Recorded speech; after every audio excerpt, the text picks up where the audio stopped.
And finally today, it's the travel nightmare no Canadian vacationer saw coming. Air Canada is about to clip its own wings with a strike by 10,000 flight attendants set to take place this weekend. The country's largest airline is grounding hundreds of flights, leaving more than 100,000 passengers stranded during the summer travel season. And if you thought rebooking would be a breeze, well, think again. Our final report has more. We want a contract. We don't want to go on strike. We don't want our passengers to be suffering. This is not something that we want. We love our passengers. It's our livelihood. We don't want to be out of a paycheck. We want to get back to the table and discuss. Air Canada is preparing to ground most of its operations this weekend, with a strike by 10,000 unionized flight attendants set to begin on Saturday. The walkout, driven by stalled contract talks over wages and unpaid work, threatens to disrupt travel for around 100,000 passengers a day. At the peak of Canada's summer tourism season, on Thursday, the country's largest airline began winding down operations, canceling dozens of flights and warning that about 500 more will be scrapped by Friday. A total shutdown will begin on Saturday, though Air Canada Express flights, which carry 20% of daily passengers, will remain unaffected. Officials say restarting normal service could take up to a week. The Canadian Union of Public Employees, representing the striking flight attendants, issued a 72-hour strike notice on Wednesday.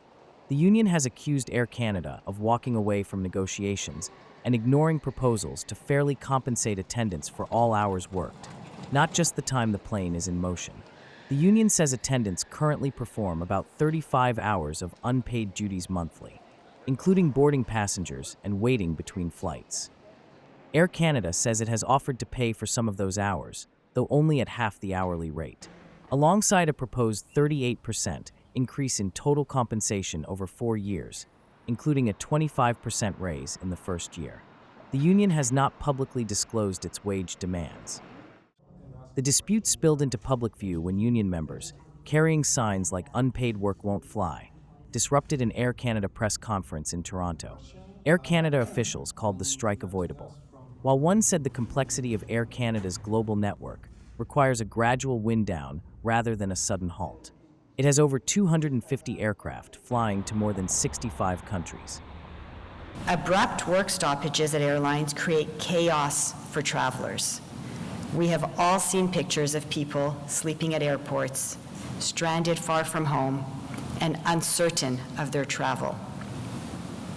This will also impact our cargo operations and have consequences on the supply chain. Air Canada and its low-cost affiliate, Air Canada Rouge, typically carry 130,000 passengers daily.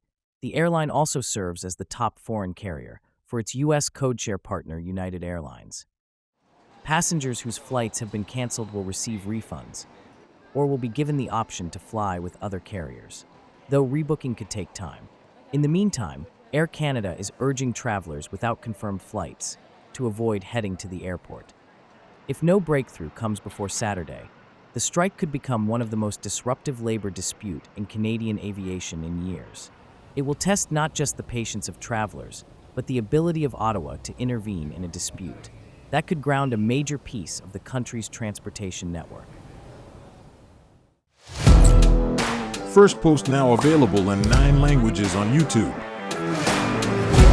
English, stands at $36 trillion. French, Le FMI, comme German, Geschäftsführenden Direktor, Hindi, $30 trillion ka kargo. Indonesian, Pemerintah tanpa pemeriksaan. Italian, Fiskali radikali. Japanese, Portuguese, Por causa do próprio balanço patrimonial. Spanish. Beautiful bill. Go to Settings, click on Audio Track and select the language of your choice. Be the first to know what's happening around you in your first language. Firstpost.